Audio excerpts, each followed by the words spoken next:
उत्तराखंड की विधानसभा अध्यक्ष रितु खंडूरी क्या अपने ही बुने हुए जाल में उलझती जा रही हैं? क्या स्पीकर के सामने अब एक धर्म संकट खड़ा हो गया है? क्या स्पीकर ने जो फैसला बैकडोर भर्ती मामले में लिया वही फैसला उनके लिए अब एक नई चुनौती खड़ी कर चुका है? क्योंकि जिस तरीके से कोटिया कमेटी की रिपोर्ट सार्वजनिक हुई और उस रिपोर्ट में ये साफ तौर पर कहा गया है कि 2000 से लेकर 2022 तक विधानसभा में जो भी भर्तियां हुई हैं वो सब गलत तरीके से हुई हैं, अवैध नियुक्तियां हैं। तो ऐसे में फिर सवाल यही उठ रहा है कि अगर सभी भर्तियां अवैध ही हैं तो फिर एक्शन 2015 के बाद वालों पर ही क्यों लिया गया? विधानसभा बैकडोर नियुक्ति मामले में कल देर शाम कोटिया कमेटी की रिपोर्ट सार्वजनिक कर दी गई और आज जिस तरह का बयान तमाम समाचार पत्रों में विधानसभा अध्यक्ष रितु खंडूरी जी का छपा है उससे तो साफ तौर पर यह जग जाहिर हो गया कि वो 2015 से पहले नियुक्त किए गए कर्मचारियों के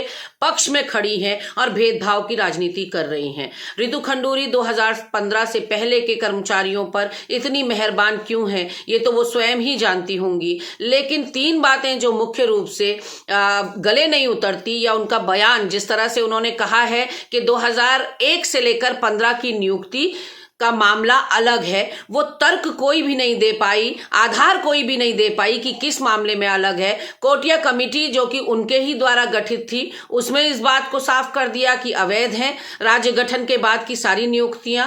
इनके द्वारा जो विधानसभा के द्वारा उच्च न्यायालय में काउंटर एफिडेविट दाखिल किया गया है उसमें साफ तौर पर अवैध नियुक्तियों को घोषित किया जा चुका है। और तीसरा, अब महाधिवक्ता भी अपना पल्ला झाड़ते हुए या कोई भी सलाह ना देने के पीछे कारण यही बता रहे हैं कि नियमितीकरण को वैध ठहराने के लिए उनको कोई दस्तावेज प्रस्तुत नहीं किया गया है। ऐसे में वो इस मामले में कोई अपनी राय नहीं रखेंगे। तो जब नियुक्ति प्रक्रिया पर ही सवाल है तो नियमितीकरण वैध कैसे हो सकता है? रितु खंडूरी ये बताने में असक्षम साबित हो रही हैं।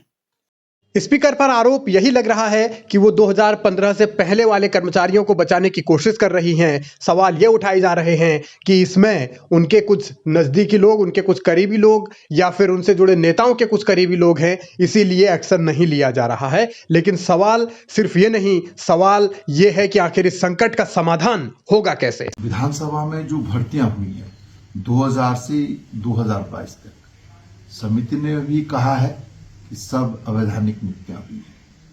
और मैं तो कहता हूं कि इन भर्तियों में जो विधानसभा भर्ती नियमावली है उसका उल्लंघन किया गया है, संविधान की धारा 14 और 16 का उल्लंघन किया गया है, इसमें आरक्षण का उल्लंघन किया गया है और साथ ही साथ एलिजिबिलिटी इसका भी उल्लंघन हुआ है।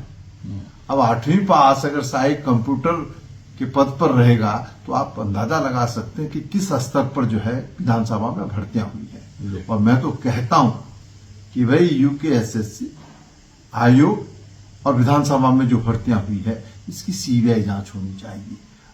तमाम भर्तियों की जांच सीबीआई से कराने की मांग उठाकर प्रीतम सिंह ने एक तीर से दो निशाने साधने की कोशिश की है। एक तो उन्होंने स्पीकर रितु खंडूरी को कटघरे में खड़ा किया है, साथ में अपनी ही पार्टी के दो सीनियर नेता, एक यशपाल आर्य और एक गोविंद सिंह कुंजवाल, दोनों ही पूर्व विधानसभा के अध्यक्ष रहे हैं, दोनों के ही जमाने में भर्तियां हुई हैं। और प्रीतम सिंह साफ साफ ये कह रहे हैं कि भर्तियां करने में नियमों को ताक पर रखा गया है, तमाम कायदे तोड़े गए हैं और इसीलिए एक्शन जरूरी है। यानी प्रीतम सिंह ये चाहते हैं कि इसी बहाने जो बवाल अगर मचा ही है तो कांग्रेस में और सवाल उठें और कांग्रेस के दो बड़े नेताओं पर भी कोई एक्शन हो।